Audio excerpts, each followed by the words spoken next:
This is a video instruction of the drill high box. First, my partner will do an inside deflection while I do an angle 1. I will then do a shield while he does an angle 8.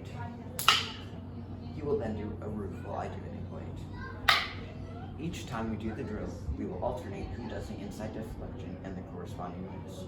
I do inside deflection, he does shield, he does inside deflection, I do shield, he does roof.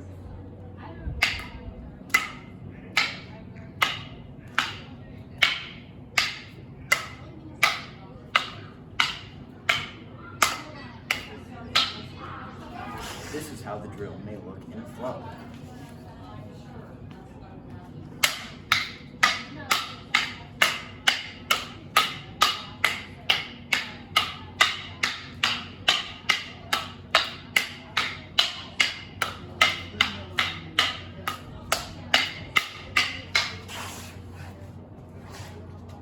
See you guys in the next one.